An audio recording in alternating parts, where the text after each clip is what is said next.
I am just going to say it. My first attempt at growing watermelon was one of the most humbling experiences I have had in close to 15 years of gardening. I did everything I thought was right. I picked out a nice sunny spot, threw some seeds in the ground, watered when I remembered to, and waited. And waited. By the end of summer, I had exactly two melons that looked decent on the outside, and I remember carrying one into the kitchen like I had just won a prize. At the county fair, I cut it open, took a big bite, and it was white, dry, and completely flavourless. Honestly, it tasted like a wet paper towel. My wife just looked at me and said, well, maybe next year. That was close to 15 years ago.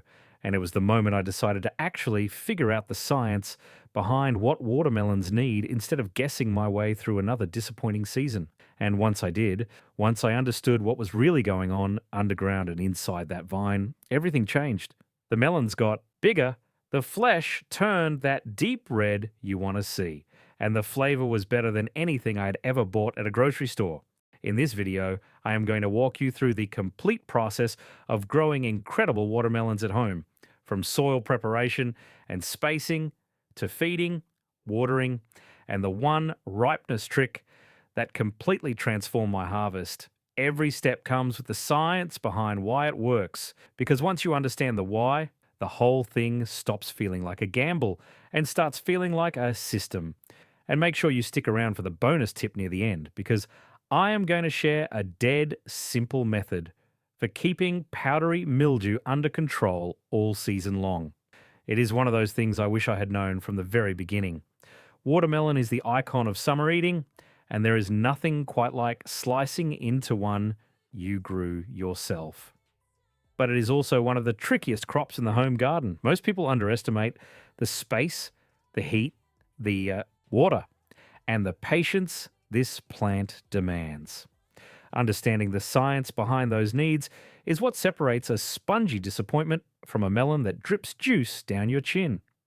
Before we get into the steps, let me explain why watermelon is in a category of its own compared to other vine crops, because this one detail changes how you approach everything else. If you've ever grown pumpkins or winter squash, you know that anywhere the vine touches the ground, it sends down little roots at the leaf nodes. Those extra root points help the plant pull in more water and nutrients all along the vine. Watermelon does not do that. The entire plant, the whole sprawling vine with all its fruit, depends on one single root system back at the base. That is a huge deal because it means every drop of water and every bit of nutrition has to travel from one central root zone out to the tips of vines that can stretch 10 or 15 feet in every direction if that root system is struggling because the soil is compacted or the nutrients are not there.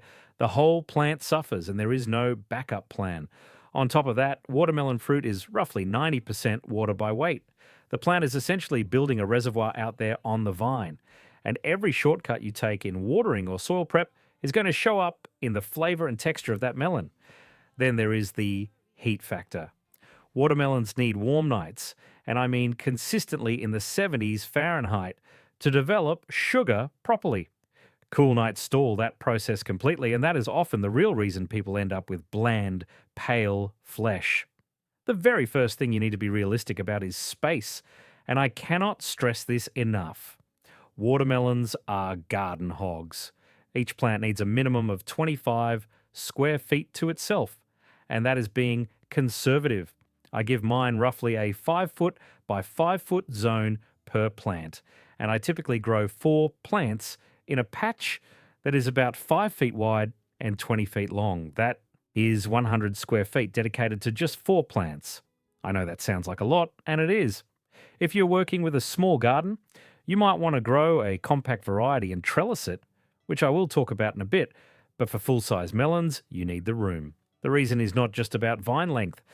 Crowded watermelon plants have poor airflow between the leaves, which invites fungal problems, and the flowers do not get pollinated as efficiently when everything is tangled together. I learned this my third year when I tried to squeeze 6 plants into the space meant for 4. The vines overlapped so badly I could not even find the melons underneath, and half of them had blossom and rot from the stress. Give them room, and they reward you for it. When I walk through a well-spaced watermelon patch in July with the vines fanning out in every direction and good airflow moving between the leaves, it just looks healthy. You can tell the plants are breathing. One technique that makes a real difference is planting on mounds. I build up a gentle hill of soil about 4 to 6 inches high and 18 inches across for each plant. The mound does two things. It improves drainage around the stem, which helps prevent rot, and the raised soil warms up faster in the spring because it has more surface area exposed to sunlight. That little bit of extra warmth at the root zone matters more than most people realize, because that single root system is doing all the heavy lifting. Soil quality is absolutely non-negotiable with watermelon. This is where I see people make their biggest mistake. They plant into whatever soil they have, maybe toss in a little compost, and wonder why the fruit is small and tasteless. The roots need to expand quickly and deeply, and they cannot do that in hard, compacted ground. I amend my watermelon beds heavily before planting. I work in a generous amount of coarse sand for drainage and a thick layer of finished compost for nutrients and moisture retention. The goal is a soil that feels loose and crumbly when you squeeze a handful, not sticky and not dustite dry. It should hold moisture without staying waterlogged. Think of it like a wrung-out sponge. That is the texture you're after. I also make sure the soil temperature is at least 70 degrees Fahrenheit before I transplant anything. I check it with a soil thermometer about 4 inches deep for 3 mornings in a row, and if all 3 readings are 70 or above, we are good to go.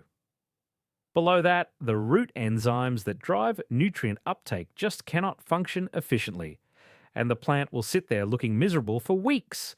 I made that mistake early on, getting impatient and putting transplants out in 60-degree soil because the air felt warm enough.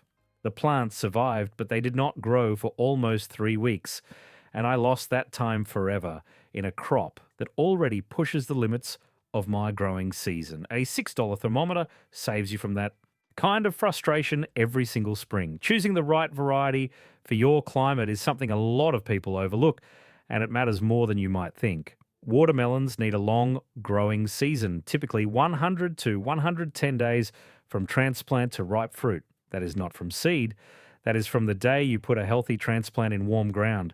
When you add in the time to grow seedlings indoors, you are looking at 120 to 130 days of total commitment. If your frost-free season is shorter than 150 days, you need to be very strategic about variety choice. For gardeners in zones 7 through 9, you have the luxury of growing full-sized varieties like Crimson Sweet or Charleston Grey, which produce those big 15 to 25 pound melons that everyone dreams about. Up in zones 5 and 6, where I garden, you need every advantage you can get. I lean toward varieties that mature faster, like Sugar Baby, which comes in around 75 to 80 days and produces personal-sized melons in the 3 to 5 pound range. They are not as impressive at a cookout, but the flavor is outstanding, and you actually get ripe fruit before frost shuts you down. Sugar Baby is also the one variety I feel comfortable recommending for trellising. A 5 pound melon on a sturdy trellis is manageable, but anything bigger, and this is something I learned the hard way, the weight either snaps the support or crimps the stem where the melon hangs, and once that stem crimps, the melon stops ripening. There is no saving it. For larger varieties, just let them sprawl on the ground. It is less dramatic looking, but it is far more reliable. And reliability is what matters when you have invested 100 days waiting for that melon to ripen. Let me explain why this matters, because I think feeding is the single most underrated part of growing watermelon. These plants are extreme nitrogen feeders, and I mean extreme. Think about what the plant is doing. It is pushing out vines that can cover 100 square feet, growing massive leaves to capture sunlight, and then building a fruit that weighs 15 to 20 pounds and is 90% water. That takes an enormous amount of energy, and the engine behind all of it is nitrogen-driven vegetative growth in the early and mid-season. I feed my watermelons twice at minimum with blood meal during the growing season. The first application goes in right at transplant. I work about 2 tablespoons of blood meal into the soil around each plant, along with a balanced organic fertilizer. The blood meal is fast-acting nitrogen that gives the plant an immediate boost, while the balanced fertilizer provides a slower, steadier release of nutrients over the coming weeks. The second blood meal feeding happens about 4 weeks later, right when the vines are really taking off. At that point, the plant is burning through nitrogen at an incredible rate, and if you do not replenish it, the leaves will start to yellow from the bottom up. That is the plant cannibalizing its own foliage to keep growing. Once you see fruit starting to set, I ease back on the nitrogen and shift toward a fertilizer higher in potassium and phosphorus. Potassium, in particular, is critical for sugar development inside the melon. I give each plant a side dressing of an organic tomato fertilizer, which tends to have that higher potassium ratio, every 3 to 4 weeks until the fruit is close to harvest size. Trust me on this one, that switch from nitrogen to potassium at fruit set is what takes your melon from watery and bland to genuinely sweet. If you are finding this helpful so far, do me a favor and hit that subscribe button. I put out new videos every week where I break down the science behind growing better food at home. It is completely free, and it means you will not miss the next one. All right, let us keep going. Watering is where watermelon either becomes a triumph or a total letdown, and the science behind it is actually pretty straightforward. Every cell inside that developing melon is expanding with water.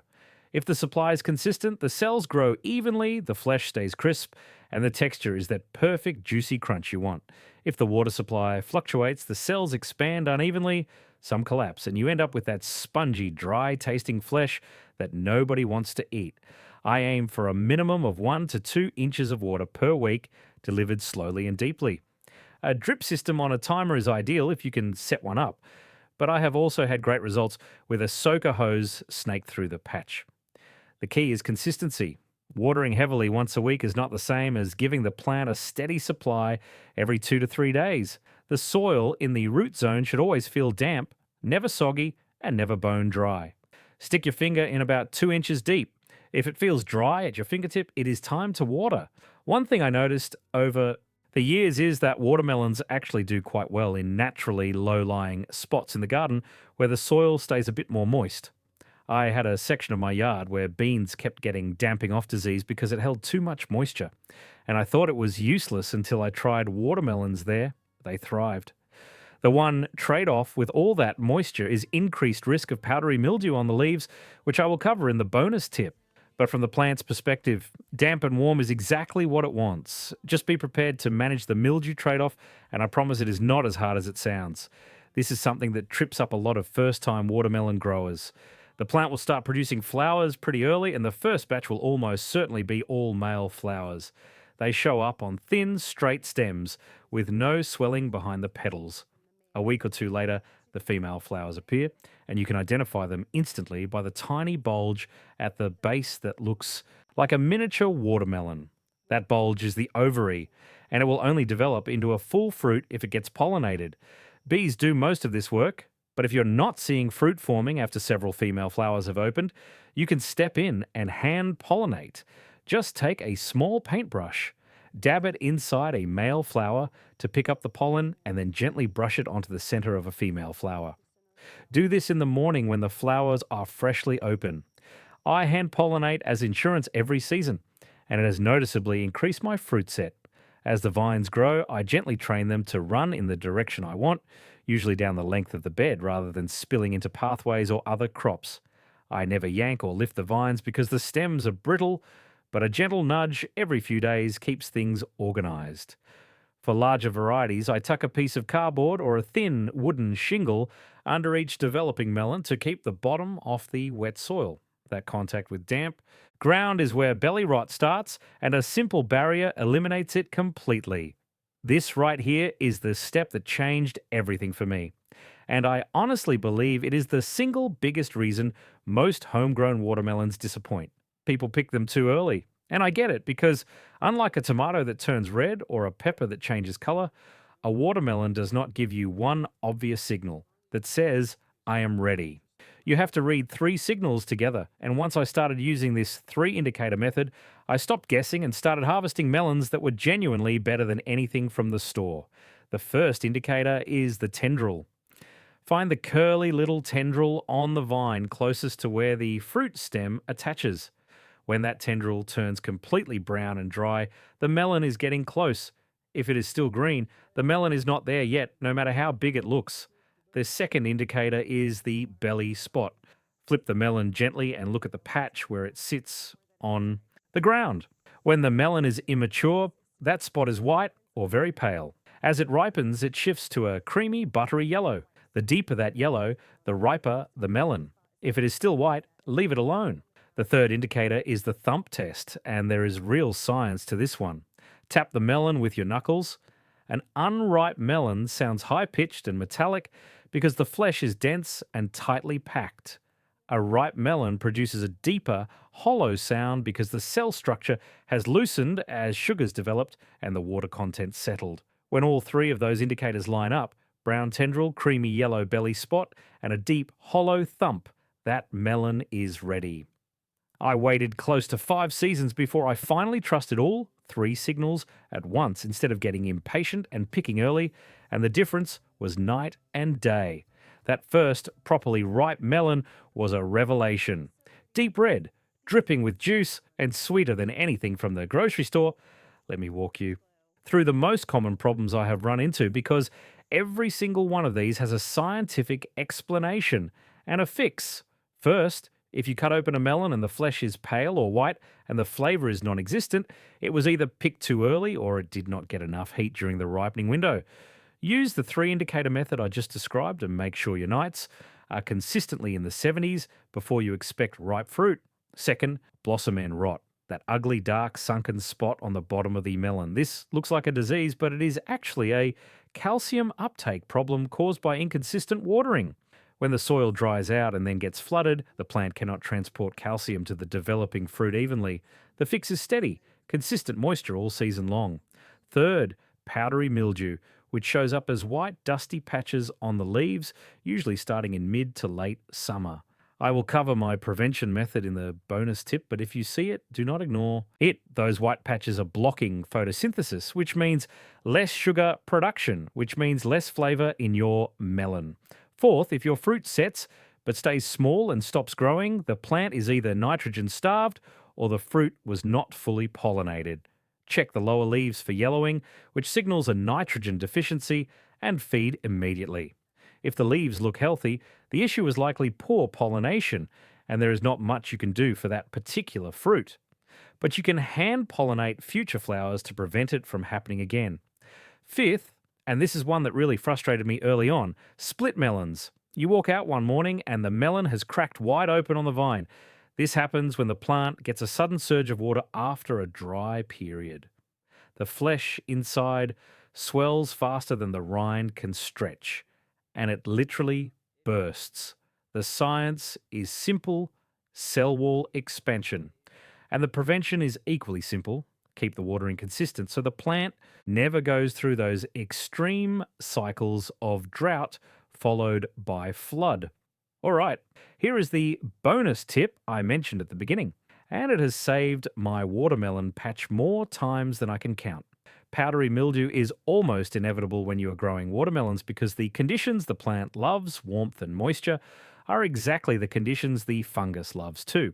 But I stumbled onto a prevention method about 8 years into my gardening journey, and the science behind it is actually pretty elegant. Powdery mildew thrives on leaf surfaces that are slightly acidic, which is the natural state of most plant leaves.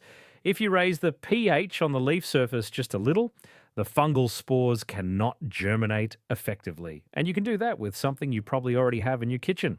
I mix 1 tablespoon of baking soda into 1 gallon of water. Add about half a teaspoon of liquid dish soap to help it stick, and spray the leaves thoroughly once a week. I do this starting before I ever see any mildew, usually beginning about 4 to 5 weeks after transplanting. The key is prevention, not treatment. Once mildew is established and spreading, it is much harder to knock back. Combined with watering at the soil line rather than overhead and pruning any leaves that are overcrowded to improve airflow, this simple baking soda spray has kept my watermelon foliage healthy deep into September in seasons where my neighbours were losing their plants by August. That is everything I have for you on growing watermelons today. It is a crop that demands patience and attention, but when you bite into one you grew yourself and the juice runs down your chin, there is nothing else like it. If you found this helpful, hit that subscribe button so you do not miss the next one. Happy gardening, and I will see you in the next video.